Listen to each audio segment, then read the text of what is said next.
I realized that in schools often the furniture is just a miniature version of all the adult furniture pieces. It's very different from the way we interact. We just use it to sit, but maybe kids do not want their furniture to be so stagnant, so fixed. There was a need for something softer which would not hurt the kids, and that's when I came across EVA foam. EVA foam is 100% recyclable.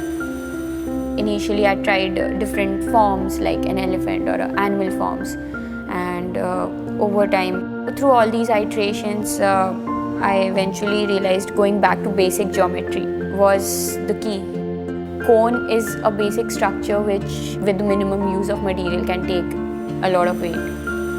Initially I was using 10 mm EVA foam sheet, which is really light, which is my final product was also 400 grams.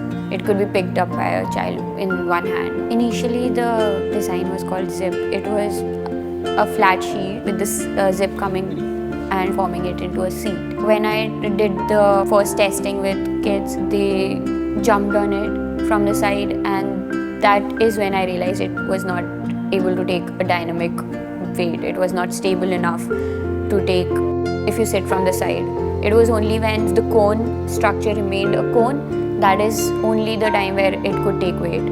When I decided on using a zipper, first thing was to get the zipper stitched, and the sheet being 10 mm thick, it had to be hand stitched.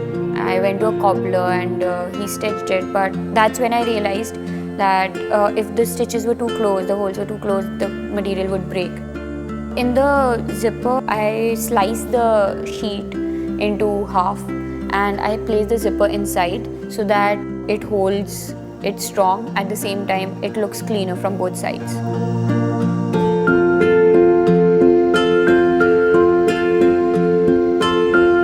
Instead of a zipper, now I use a rope to tie it together, and that's how it came from zip to moi. Moi means me in French, and it was the idea of how kids like to personalize their things. They like to call like, this is mine, that is mine. They like to own that. So that's when I named it moi. When I placed the product and gave it to the kids, I just decided to let them do what they want to do with it. And they surprised me by using it as their toy bucket. They did not just limit themselves, okay, I'm going to sit. They wanted to tie it together, they wanted to do it themselves, they wanted to play with it, they wanted to fold it, and then I wanted to add that element of interaction, that fun, when you make it yourself and you see the seed come in front of you. The process itself becomes the product.